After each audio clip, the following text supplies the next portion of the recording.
I suggest we get started with this session. I would like to welcome you to this workshop on quantifying the unquantifiable. And before we start, I want to answer one question that you may be asking yourself, and that question is, why? Why on earth? Well, that all started with a very strong desire to understand. I started to volunteer at Open, Oracle's Pride Employee Network, about 2 years ago. At that time, I had been living in Asia for more than 15 years. However, that did not make me competent to understand the living experience of the community in Asia. My experience had nothing to do with theirs, let's be very honest. And so, me being a numbers geek and a data junkie that I am, I built a database, which is like everybody should do, right? Of course. I built this database to get an understanding of the context, the environment that the community has in Asia. See, Asia is very diverse. You have different ethnicities, cultures, religion, modes of government, from kingdoms to communist countries to democracies, and also legal framework around all this. Now, this little database grew a lot, and we shared it with the open community and all my colleagues here on the panel. And today, we decided that we should be sharing it with you to see what you could do with it, because we found it very useful. But again, as much as we get excited with the technology, because we Oracle, that's what we do, the why is really about understanding and connecting to the community, understanding their experience in their various countries. Now, I'd like to now allow our panel to introduce themselves. Hi, I'm Cheryl Lander. My day job is as a Senior Director of CX Industries at Oracle. My gay job is as a Global Board Co-Chair for Open. Hi, my name is Alexandra Sims. I am a manager for customer engagement strategy. That's my day job, and then what I like to call my side hustle at Oracle is I am the communications lead for our region of Europe, Middle East, and Africa for our Pride organization, Open, and I'm based out of Spain. Hi, I'm Dani Botaro. I'm leading diversity and inclusion for Oracle at Latin America, and I'm so proud to be here. It's impossible to be on this stage and not think about my own journey. And I'm so glad to be here with my colleagues. I'm based in Orlando, Florida, since last year. And my pronouns are she, her. And I'm Xavier. I'm a VP of Finance for the Japan and Asia Pacific regions. My pronouns are he and him, and I am located in Singapore. And the fifth musketeer that you see on the slide is Jan Ackerman. He's our Senior VP of Global Recruiting. Now, he could not be here today. However, he and his team have been really foundational in building the database that we're going to demonstrate. And he is one of our fiercest allies, I would say. So he deserves a spot on that board. Now, moving on to the agenda. Yep. All right, so I'm just going to stand up because I feel uncomfortable sometimes when I'm sitting down. So we're going to walk through a couple of things today, but we're really hoping to get your voice, not only in some of the things that we want to see, which will help drive some of the countries we're going to deep dive in, but we also want to hear your thoughts at the end. So we're going to have just a quick introduction about Open and who we are, and what our global footprint looks like at our ERG. And then Xavier's going to walk us through a demo of the database that he's put on this heat map for us. And with the help of Jan Ackerman's team. And finally, we'll open up. We're going to let you choose what countries we look into. We're going to do a deep dive on those and some of the things that we've seen from this heat map, and what we're doing at Oracle and through our Pride ERG. But at the end, what we'd really like to know is what you would like to do with a tool like this, what use cases you see for it, and also what are you doing within your organizations or your business resource groups around diversity and inclusion to help support the communities that are within your workforce and your external communities, like your customers, your partners, and anybody else that you partner with. And then Dani will walk us through some final thoughts and takeaways. So I'm going to cue a Mentimeter. If everybody can just pull out your phone and go to menti.com. and plug in the slide, or sorry, this code. And then Wolf, whenever you feel like, you can share the results. So what I really want to know from all of you is, are you working in a particular region? So are you working in Europe, Middle East, and Africa? Are you working solely in North America? Are you covering multiple regions? Okay, so not a surprise, we got a lot of people from North America in the room. It was a short trip. All right, so I'm going to give you all one more second. You can continue showing that through. So, and then if you are watching us virtually, you can also log in as well with the same code. So please feel free to join us on that. Okay, and the next thing that we would like to know, if we can hit the next question. So I see a lot of people are doing global, which is really cool, which means you have a kind of a wider perspective, and I'm hoping to hear from you at the end. The last thing we'd like to do to know before we go into the heat map demonstration is, how would you describe workplace acceptance of LGBTQ plus communities in your organization? And you actually have 2 entries, so you can do it in 1 or 2 words. All right, so in progress, that's a big one. I'm going to say that we are not alone. Oracle is in the same boat, and that's why we want to hear from you as well. And also, as we're developing technologies, this is something that we'd like to know from you too. All right, so uneven, global, comprehensive. It's a mixed bag. Tolerated, that's a word I'd love to see changed. So hopefully we can help each other out there. All right, so now that we have a general idea of who's in the room and what the workplace acceptance looks like within your organizations, I'm going to turn it over to Xavier, and he's going to walk us through the demo of the heat map, and then we'll continue on. But just keep in mind what we talked about. How would you like to use something like this, and what are you doing within your organizations, or what questions do you have? Maybe somebody else in the audience can even help us out with that. So before we get to the heat map, hold your horses there. My bad. I got excited. She gets excited about the heat map. It's a great tool. So I just want to talk a little bit about Open. Safra Katz, who is our CEO, is an immigrant to the US. She came to the US when she was 5 from Romania. She didn't speak English. She goes to kindergarten, and she tells the story about how horrible the experience was. She felt like throwing up. She didn't know the language. She didn't know her place. And I think it's from that grounding of being the other that she comes to the D&I statements that she makes. And for me, if we don't have the D&I backing of our executives, we have a much harder job. So I'm grateful that we have Safra with this quote. Our mission is to educate employees about the LGBTQ plus experience. We want to be telling stories so that we build empathy. We also build safe workplace. So what does it mean to this new future of generations that are coming into the workplace? It's going to look different than it did 20 years ago, than it does now. How do we adapt? We also get involved in retention and recruiting activities. All of our Oracle Open Recs go through a platform called My G-Work. If you've never heard of it, please look it up. It's based in London, and it's basically a LinkedIn platform for the LGBTQ plus community. And it's really important that we use tools like that exist to try to draw more LGBTQ plus people into the business. And then in terms of retention, we've done a lot of work about inclusive leadership at Oracle. And we have what's called the Belonging Campaign, which brings executives in to support our ERG. And then last, we don't want to do this alone. We want to partner with people. So for example, I'm running a session in a couple weeks with a woman from VMware Pride on intersex. And so, we look for opportunities to do things like that, to work with our customers and other partners and other ERGs and really expand the message that we have at Oracle. Now, just a little bit about Open's history. So when Sun Microsystems was acquired by Oracle in 2010, they came with an LGBTQ plus ERG called Lambda. That then turned into Open, which is Oracle Pride Employee Network, in 2014. Before that, we actually had our first chapter in EMEA in the Netherlands. And so we were already kind of starting down the path of being global. There's some other things that happened here, but the one that is, well, a couple things that are noteworthy.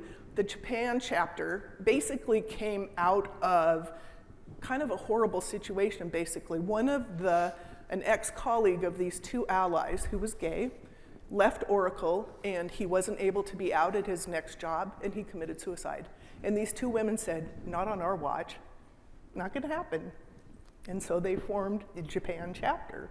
I love telling that story because it's, you know, it comes from the heart, these people wanting to make sure that they provided the support that everyone deserves. And then we've evolved. Recently, we acquired Cerner Healthcare, and with that is coming about 1,000-person ERG. We'll bump our membership up quite a lot, and we're really excited for the new blood that comes in that acquisition and any acquisition that comes into Oracle.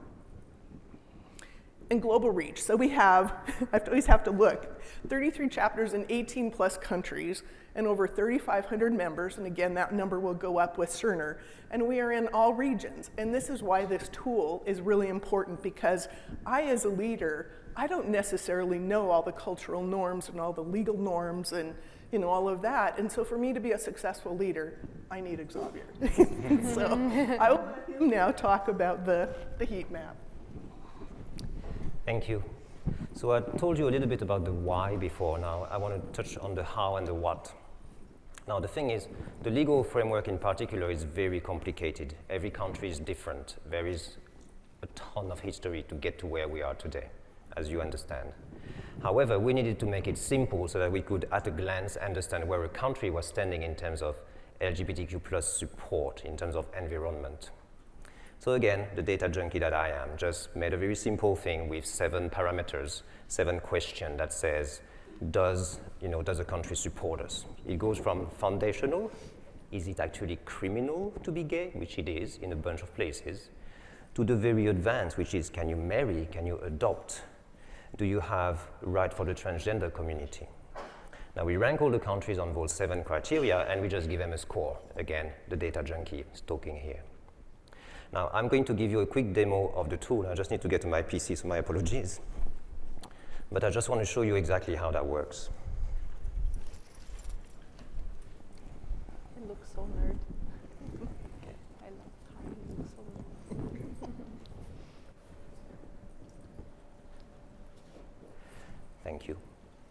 All right, so what you're looking at here is the data visualization of what we've put into our little database. So as I said, it's very simple. Every country has a score from 0 to 100, which is based on the weight that I have given them. You can see at the top of the screen here, we have put our global average, which is 56, and then we have a score for all of our regions. Let me just scroll up so you can see. So Europe, Middle East, and Africa, Japan and Asia Pacific, Latin America division, and finally North America.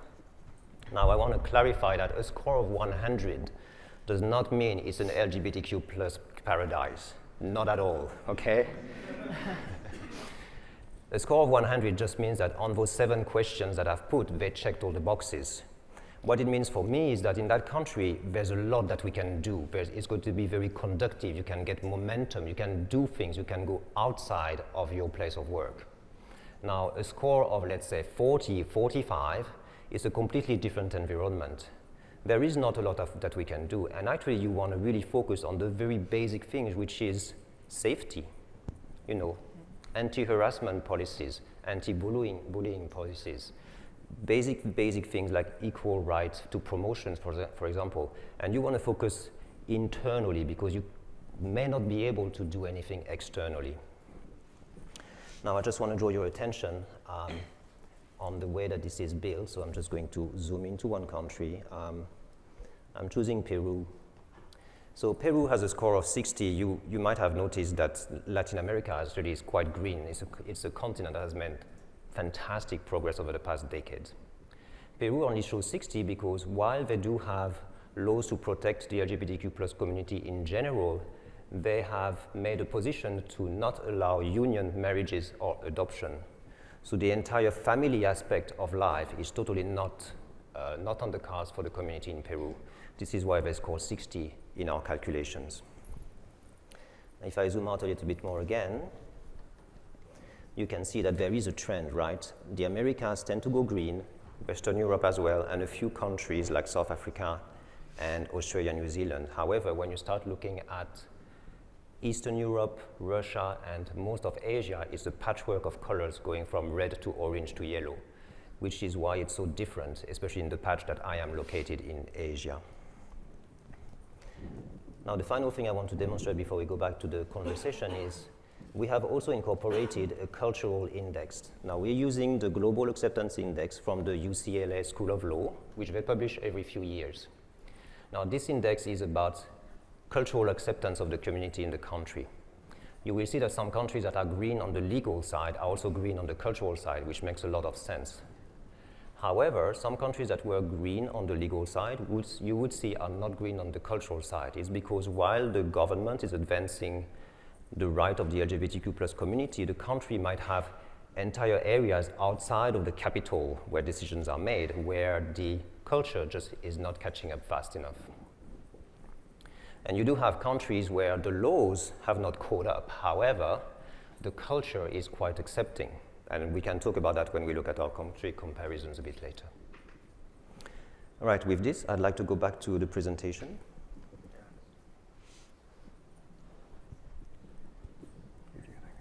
Let me just put the mic. Okay.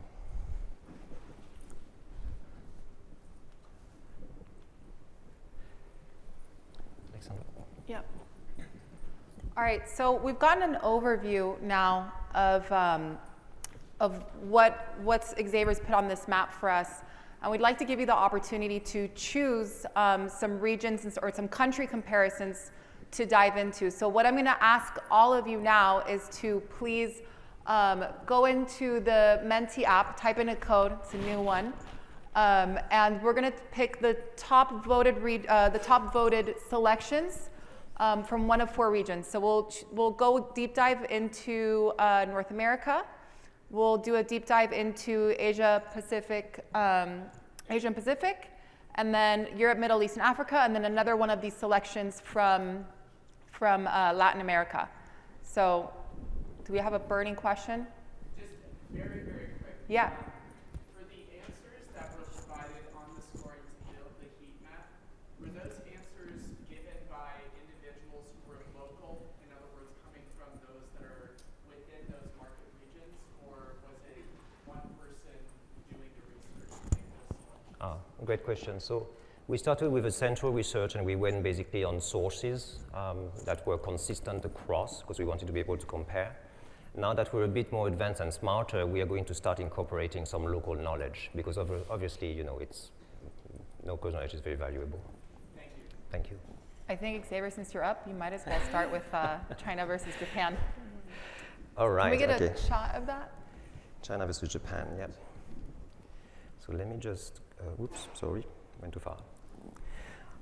Okay, so China versus Japan, 2 of my favorite countries. This is a very interesting story because if you look at the 2 countries, the score, which is almost the last column, the one before last, are very close. China is 35%, Japan is 40%. So you would say it's very similar. However, it's completely different. And if you look at the first column, you will understand why. I'll start with Japan. Historically, Japan never had any issue with the LGBTQ plus community. It was actually quite acceptable for men to have relationship in ancient times. Now, to give you a bit of a cultural context, they would still be expected to marry and have kids because that was their duty. However, they could also have homosexual relationships on the side. In 1872, under Western influence, they passed a law that banned gay sex. At that time, it was just gay sex. That's pretty much all that was visible.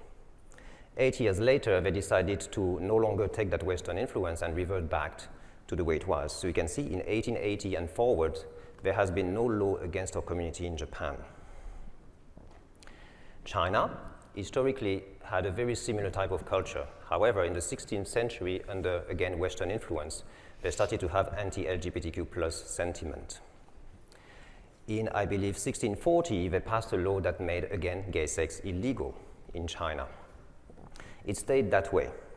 It became worse in 1912 after the revolution that created the Republic of China, and became even worse in 1949 after the People's Republic of China, the communist regime, was put in place. At that point in time, the community went completely underground. And I know about it because I lived there for 12 years. China, in 1997, finally removed that law. It took another 4 years until 2001 until being homosexual was no longer considered, from a legal point of view, a mental disease. Now, the big difference between the two countries, you can see, is actually on the last columns. While the laws are very similar, Japan has an acceptance of 5.3 on 10. It's not fantastic. However, you have a lot of live and let live attitude in Japan today, which allows us to do a lot of things. China has an acceptance index of 3.7, and it is going backwards. There is a lot of backlash against the community. You cannot be visible. What it means is that in China, we do not do anything which is going to expose our community, because we don't know who's watching. We don't know what they're going to say or what they're going to do. What we can do is reach out to them and offer our support. We can do things like confidential hotlines. We can do things like training, anti-harassment, anti-bullying in general and in order to protect our community. But we will not go in the street and demonstrate. That would be a very bad idea. Japan is a completely different story. In Japan, we have a very active open chapter. They're doing a ton of events internally. They're doing training, they're doing pride, they're doing sharing sessions, coming out stories. They're very out there and visible. And we have support from the executive, Misawa-san, who is our CEO of the Japan entity. We are also able to go outside. So we are signatory of the BME, which is the Business for Marriage Equality, which is lobbying the government to get marriage equality passed in Japan, which would be an enormous step forward.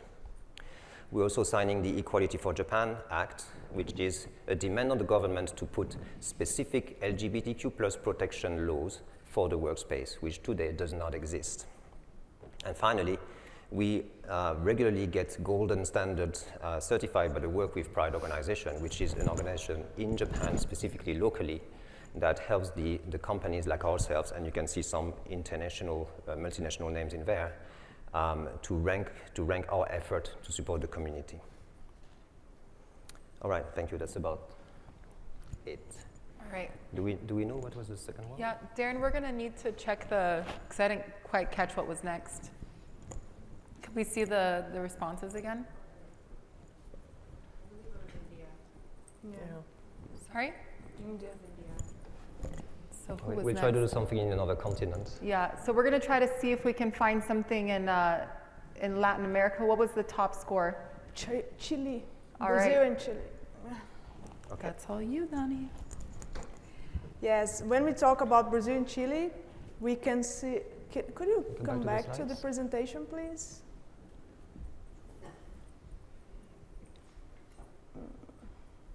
Sorry, I just need to get there. There you Brazil go. and Chile. We can see that Brazil has been working on inclusivity of LGBTQ community much earlier than Chile, because we can see here the 7 criteria. We can see a huge gap of years between the guarantee of rights, civil rights, and protection for LGBT community in Brazil much earlier than Chile. But there are some special things that we should highlight here. It's important to go deeper and see how each country is dealing with this differently, and how it's important to take care, to pay attention for that. For example, the scores are the same, 100, so green, dark green, but as Xavier said, it's not the paradise yet. We are far from that, but let's talk about, for example, same-sex sexual activities. So in Brazil, almost 200 years ago, we are talking about it. We are worried about this, to take this as sodomy, it calls it at the time. And Brazil was worried about, and Chile, almost more than 100 years later. So we can see that the conversation in the society, because we are talking about laws and legal achievements, rights acquired, but we have to talk about this, how society follows this movement too, how the culture, how people are talking about, how families are accepting the laws, because we have the law, okay, it's a guarantee, but there's a lot of process to make this a practice, to make this acceptable. So same-sex unions, for example, my example, I'm from Brazil.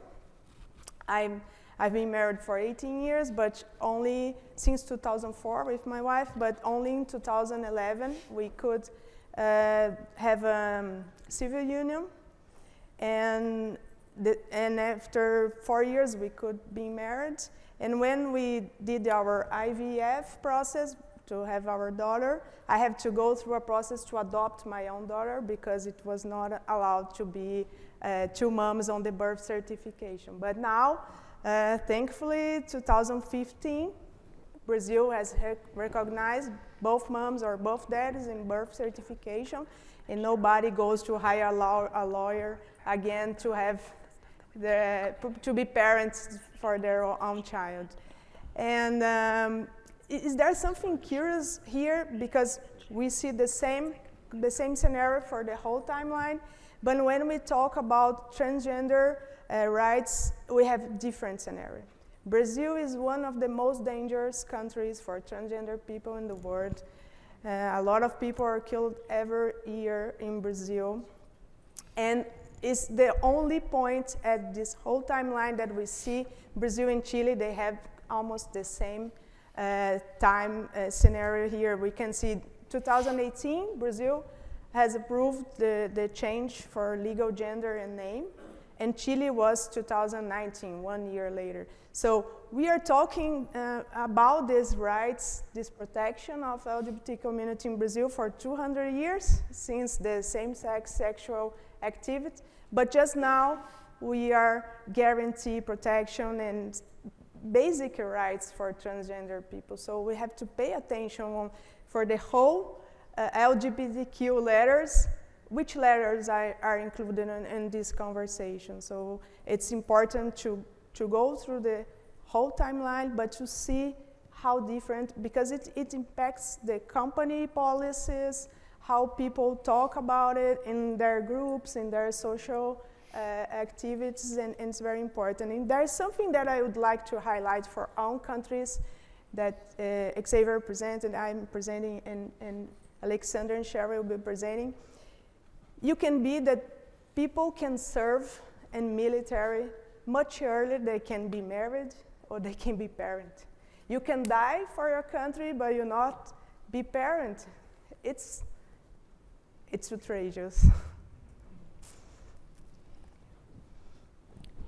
So the next one, which we're going to do something from EMEA, that would be Israel versus United Arab Emirates, right?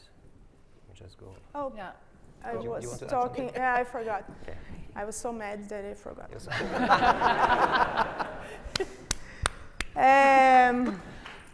Thank you.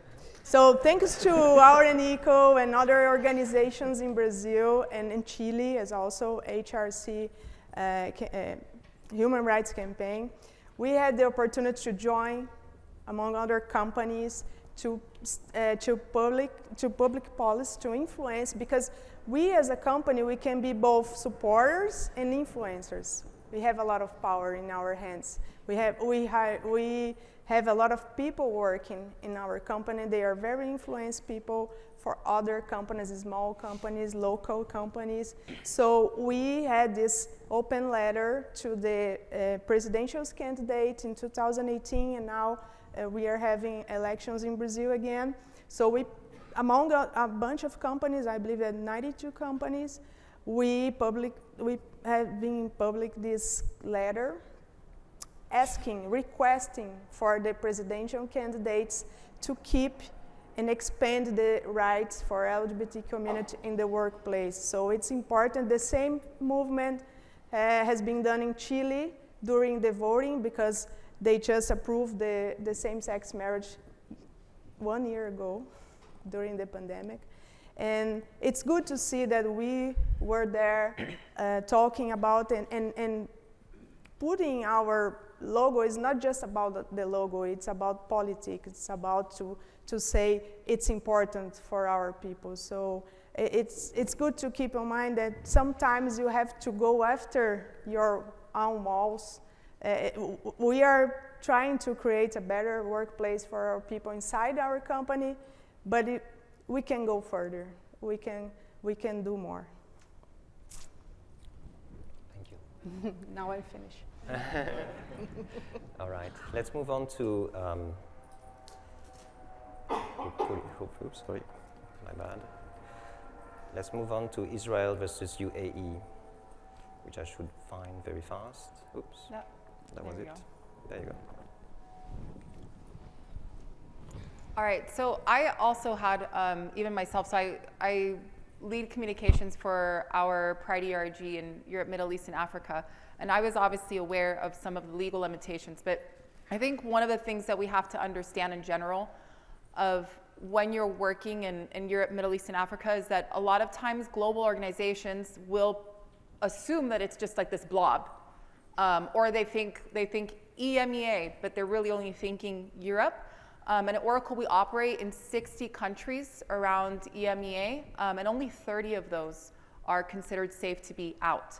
So we're talking about 60 countries in which we operate, 50 languages, people of all walks of life, and in many places within Africa and Middle East and some parts of Eastern Europe where it is illegal, in some cases, like you'll see here, punishable by death or life in prison, to be out or to be even an ally. And so like Xavier said earlier, it's very important that as an organization, we help our employees be safe, that we do not do things that will accidentally out them or potentially put them at risk. So I guess before we get into what we are doing, I think it's important to recognize, just wanted to make sure that we recognize that there are vast differences in this region. And if we look at UAE, so United Arab Emirates, and Israel, we actually have offices in both of these countries. And in these offices, we have a lot of colleagues who are expats, so they have chosen to live there. And unfortunately, when we look at UAE, it's scoring 0%. And just by the top line alone, it's very easy. Like, I don't think I really have to go into it. What is interesting is if you look at UAE, even though it is illegal to be out, and I actually wrote that wrong. Sorry, same-sex unions. Okay, no, right. So basically, it's very difficult for our employee base who are based in Dubai to be out. So what do we ask them? What do we tell them to do if somebody reaches out to us? We can allow them to be a member of Open, but from a communications perspective. So we do allow people to put badges on our, or what we have, it's called an HCM product. And that's essentially like our workplace directory, where you can also see who all of the employees are, and you can also have badges that show that you are an ally or part of an ERG, like Open. In countries like UAE, where it's illegal to be out, we do not recommend that you have that on your ARIA profile. But what you can do is you can sign up in our portal through the ERG and receive the communications anonymously. So that's something that we can allow our employees to do. If we look at overall what we have all over EMEA, we have about 533 members just on our Slack channel. But obviously for the colleagues who are in Dubai, for example, it's very hard for them to join those groups because anybody could search and then see that they're in there. So that's basically at their own risk. Then, for example, if we look at Israel, we actually do have a community there. We do have open leadership there, and the community is active. So it's very different. You'll see that they have a 95% score in two countries that are actually quite close to each other demographically, have very stark different approaches or acceptance rates. Interestingly enough, I didn't know this. You can serve in the military, and it does include people who are transgender in the military for Israel, and they actually have almost full recognition of a person's chosen gender or their affirmed gender in Israel. And ultimately, what I think is interesting when I look at these two countries that are so close geographically, but so vastly different in their cultural approach, their cultural acceptance of and legal acceptance of the queer community, is what we can do in organizations. So, for example, when we have colleagues who ask me about, what can I do because I'm not out. I work in the Dubai office. What can I do to make sure that other employees know that I am, or that I can show my support of other LGBTQ plus employees. So for anybody who does feel comfortable, or anybody who's in another part of EMEA where it's not at risk for them, they can do things as simple as put on a Zoom background with our ERG logo. They can attend a lot of the external events that we support. We can also ask them to, we can have them also be a part of the ERG, like we said, through the communications that they receive, and as well, they can come onto our Slack channel and receive some of the notifications, some of the communications that we have.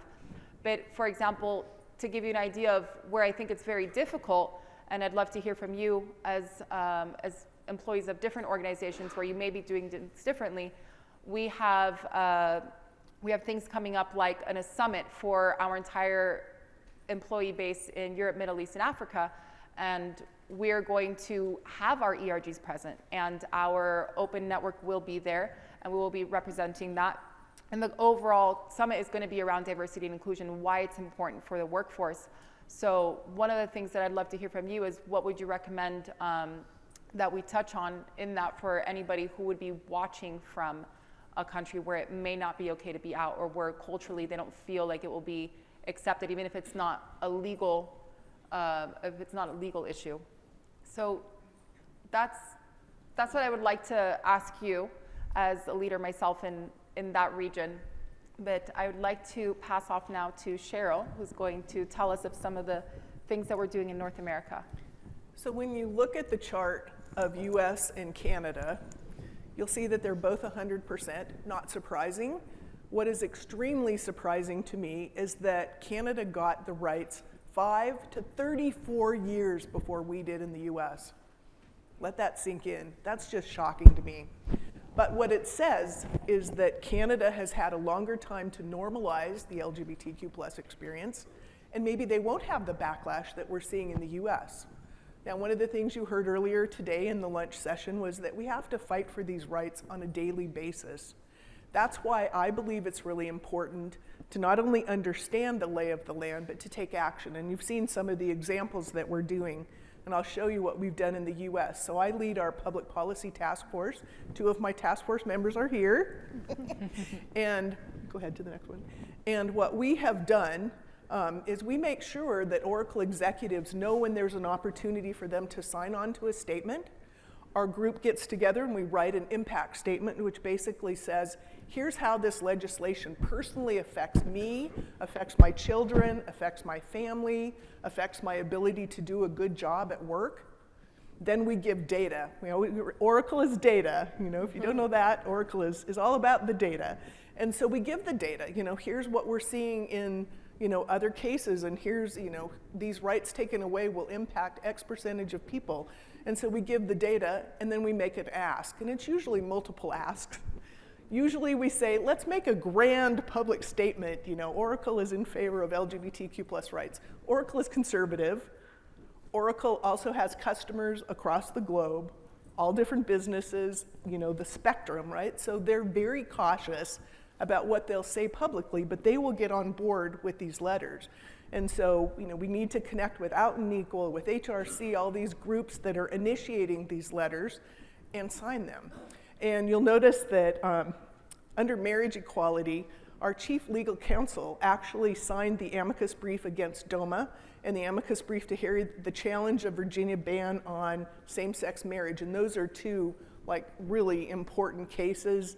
And for me, that makes me proud to work for a company that will stand up for our rights. So with that, I believe it's back to Xavier. So we just wanted to show you one example per each of our regions, and you can see we had prepared a bunch of others. If we have time, we might talk about it. However, we really want to open it for a Q&A and a conversation, and I think, Alexandra, you want to just kick it off with a couple of questions for the audience? Yeah, so one of the things that we'd love to know from you, and I mentioned this earlier, and that also goes for anybody who's watching and joining us virtually from whatever global region you're working in or wherever you're based, is you've seen the heat map that Xavier built in our technology, and I'd love to know, would you like to have access to something like that if we were able to put it on a public domain? You can raise your hands. Okay, cool. So my next question is I'm going to make you do the work for us. Tell us what you would like to do with it in your organization. What would you like your company to do or your ERG to do? Or how would you like to mesh that? All right, so I've got a bunch of people. I got somebody over there in the back. Do we have a mic? I think we have a mic going.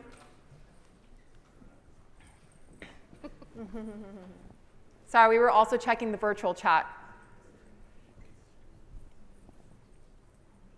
All right, what? All right, we're gonna go, it's okay. We got 18 minutes left, so we got time. So it would be quite interesting to see whether or not you could Can you actually... speak into the... Sorry, better? Yeah. It would be interesting to see whether or not you could actually focus on regional as well, because country to country for some companies is valuable, but some companies are more national or local based.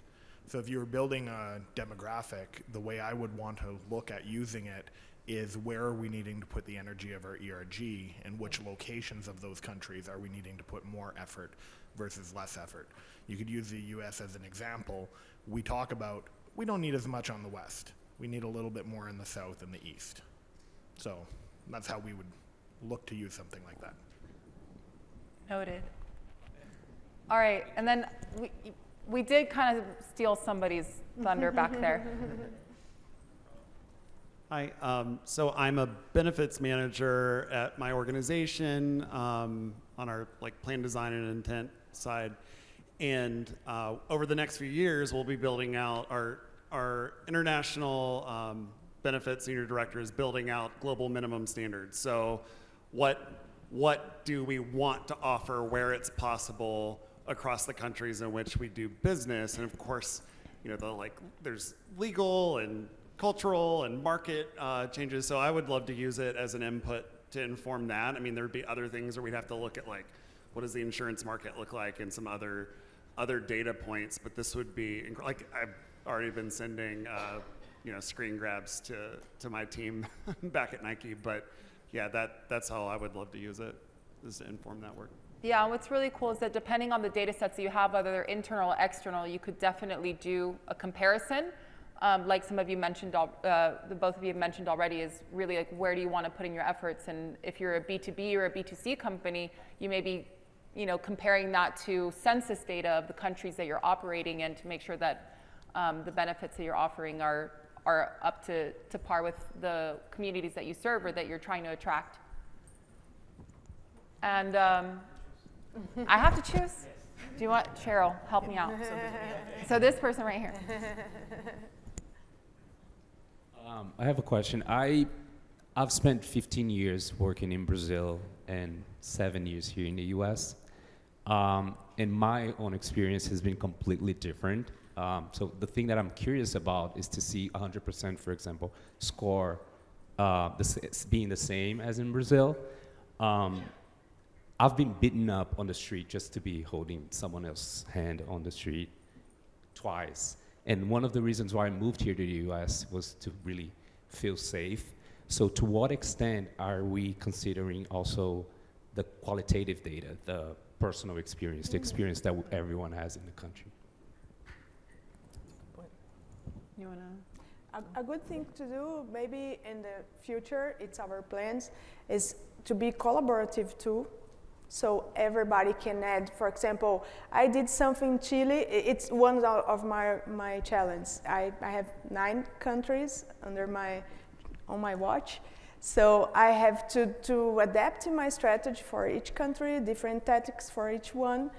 Peru, as Xavier showed us, it's totally different from Brazil, than Chile, and everything. So sometimes maybe we are trying to do this, make it available for everybody to contribute for the tool, so everybody can I don't know, add data or insert some information, and we can build this together. We are in this new whole world, right? So we started, but there's no limits. So we can share best practice, lessons learned. We can share personal stories. So I think that can be a powerful tool. It's just the start. And I'm sorry, what's your name? Diego. And to Diego's point about the qualitative data, that's something that you can also link. For example, if you're doing qualitative surveys in your company's sentiment, like how accepted do people feel in the workplace, and that might be an indication of whether or not you need to do things like increase trainings or actual leadership workshops or microaggression workshops, or just look into what you can do to make your workforce feel more at ease, or the communities that you serve and those partners. We have a bunch of people. Somebody right there. Blue shirt.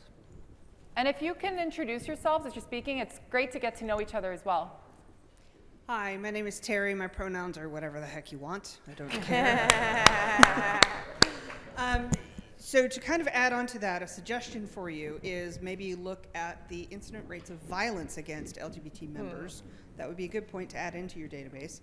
And then the second thing I was thinking of that I would love to see is to play on that incidence of violence is so that we can communicate that kind of information for employees who are traveling to those countries, so that they can understand what's my level of risk if I'm going into this country, how safe am I going to necessarily be? I actually really like that because, so I traveled from Spain, and I got a whole bunch of notifications from our internal travel solution, and it was saying, these are the COVID risks, this is the monkeypox risks, like this is general overall crime, but it does not give me that. Right. And as an employee, I may want to know that. Right. One of the things we did in our ERG, one of the first things I supported was being able to show a map of where is it legal, where is it criminalized, and to be able to connect with our travel security team so that they can make an appropriate decision on, okay, I'm traveling to this country, is it safe for me to go or not? Yeah, so at one point I know that we did have some LGBTQ plus stuff on our travel site. I'm not sure if it's still there, but I know that there was a person that was, one of our executive sponsors was traveling or going to travel to Dubai for a big group meeting, and she showed her boss all of the data about Dubai, and he goes, "We're not going there. We're going to go to Paris." It's like, oh, no. So, that data like that is really important. So. Can we get somebody, there's a person in the back over there with a white shirt. Just going to give the back some love. And is there anything online? I'd love to get that as well. Thank you, folks. Don from Citi. Very curious, how do we collectively, as this group, take the data and potentially partner? I mean, many of us are global. We're in places where obviously rights are respected, and unfortunately we're also operating in places where it's not so wonderful for our community. What do we do together? What's the next level beyond, how do you take the data and make it relevant to the humans who are on the ground? And how can we do that together? I think Dani brought up a good point that, it's something that we could make collaborative. It seems like there's a lot of eager people in the room to contribute to that, and we all work for very large organizations. So, why is it something that we have to own? Why is it not something that we can all work on together and then feel that into to the communities that we're working with? But that's just my thoughts. I don't know if the panel has any. I would agree, and I think we started with a very quantitative type of thing, it's like the law says 1, 2, 3, it's a little bit easier to handle. Some of your suggestions are going to be a lot more complicated, but I do agree that the acceptance, the levels of violence, the lived experience, trying to get that into that map would be invaluable. And I think the more angles we put to it, the smarter we're going to be about it, you know. The red, yellow, green, you know, it's a start, okay? But I do agree that the many more perspective is going to add a lot of value. We would also put inside Oracle, you know, like the because we can extend medical benefits to our LGBTQ plus community, like specific for them in some of our countries. This is another data point that we want to put. And of course, it will align to the legal framework, but sometimes, often actually, we can go beyond the law. Right? There's some countries it may not be legal, but it's not illegal to do it either. You know, treating your employees well is fine, so you can actually go beyond. So that's another data point that we would put in there. And I do agree, the more angles you put, the more it's going to get, you know, intelligent in terms of what comes out of it. So I think collaborating would be absolutely amazing. Just a fast follow-up. Yep.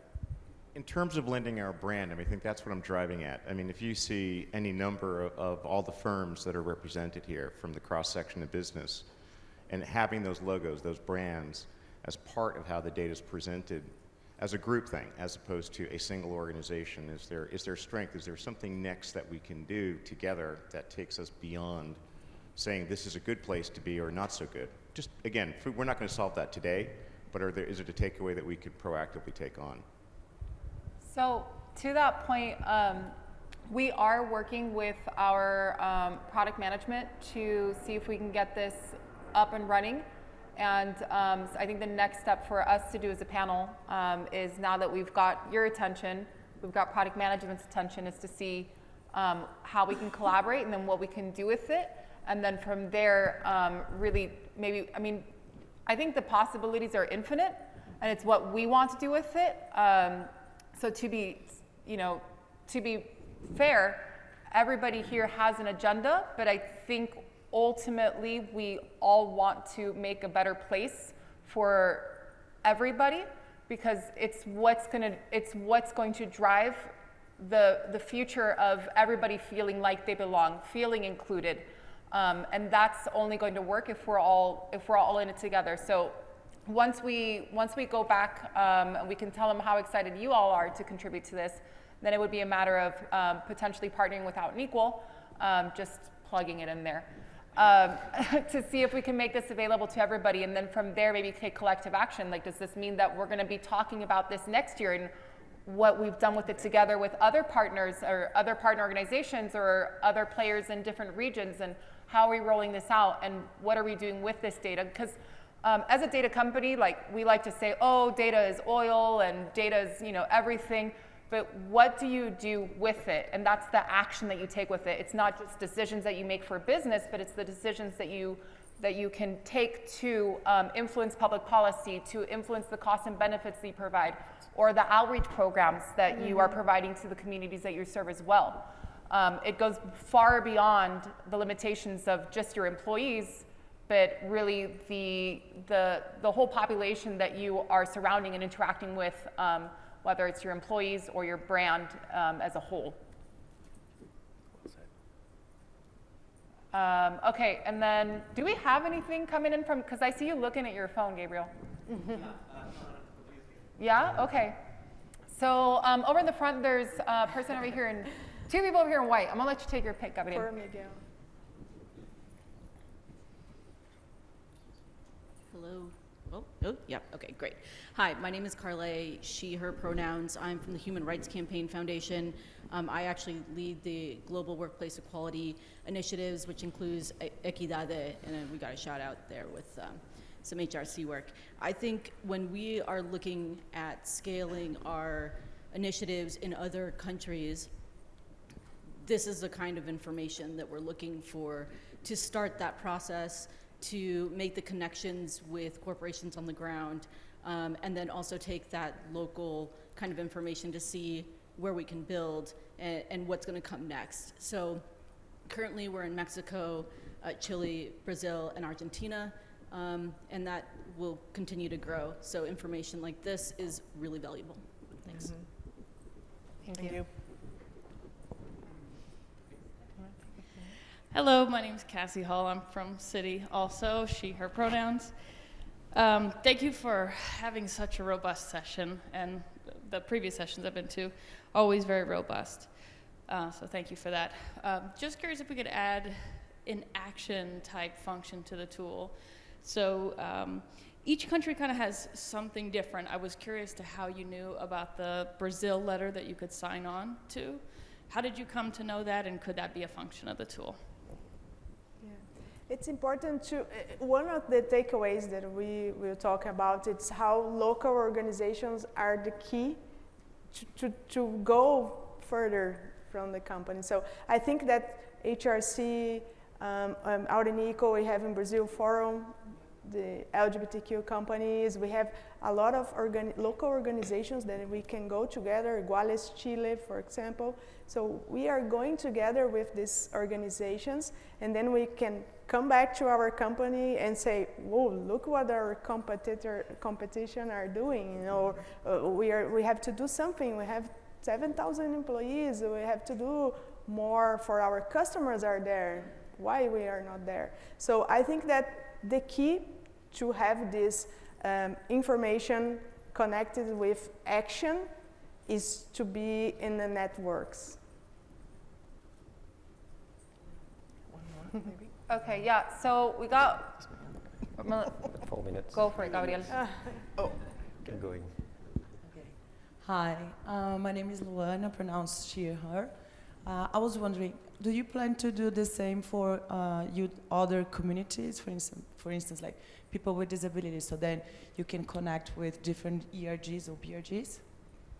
It's an Future. idea. Yeah, it's an idea. Yeah. But yeah, I mean, we did talk about that when we were preparing this, that, you know, maybe this is something we share more broadly, and I love that idea so much. Yeah. I think we'll Hi, my name is Backlog. Isa. Sorry. My name is Isa, she, her pronouns from Novartis Sando, and we were just talking this morning in the self-ID session, and I was wondering if that would be also a use case to interface then with whichever system we would use, and have directly maybe a heat map then cross self-ID versus what's in this country.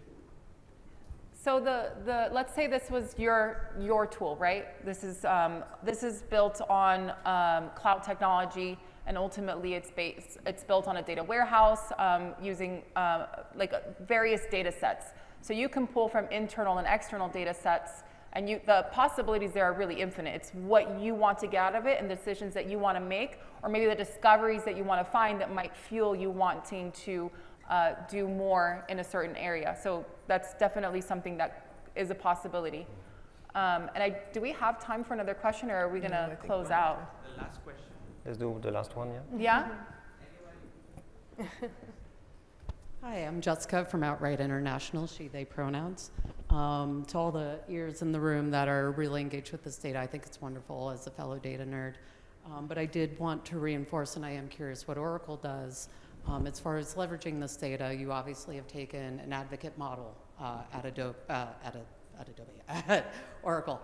And you're pushing to make change in all these countries that you operate in and those that you don't. So what methods of partnering with civil society do you take? Are you engaging with organizations like ours that provide global advocacy and research? So to the question about gender-based violence reporting, we do have a report about gender-based violence around the world. So what are you doing to facilitate, make sure you're not doing any harm in the countries that you are advocating in? And what partnerships do you have that you're leveraging with civil society to do that? Oh, we depend on our benefits people, I would say, to go do that research. But then as we bring employees on in a certain area, if they're, they raise issues that then we go look at, okay, what are the legal ramifications, or, how many people would be affected by changing something? So that's where, when I was talking about the impact statements, it's really important to get people to share what they feel they need so that then we can go drive that change. But when you're generating that change, what holistic steps are you taking to ensure that the change that you're making is appropriate where you're operating? Again, I think we depend on the benefits people to make sure that we're not, breaking laws in a country. And again, we talk a lot about building safety at Oracle for our employees, and we can do that without changing laws. And so there's, and we know that people will say that they feel safe at work, they don't feel safe at home. And COVID really, impacted us greatly because a lot of people didn't feel safe at home, working at home, and especially in the LGBTQ plus community. So when you hear messages like that, you know you're doing the right thing when they feel safe in the office. I hope I answered that. I think you're going to close this out. Right? Yep. Yeah. So it's important, as all we talk about, it's important to be aware of local culture, what I may or may not do in each country. It's very important. We cannot break the laws as companies, but as Xavier said, not legal doesn't mean that it's illegal. So maybe it's not guaranteed by the law, but you can do it. We're not breaking any law, so it's very important. The other thing is about the organizations, local organizations, a company's network. We are part of Pride Connection in LAD. In Latin America, it's very powerful. We are exchanging experience. We are exchanging best practice, so it's good. And local authorities are not the enemy. So maybe they can be the prize, they can be help. We can influence them. I think that taking this serious as company, we can influence and make a great advance in these countries.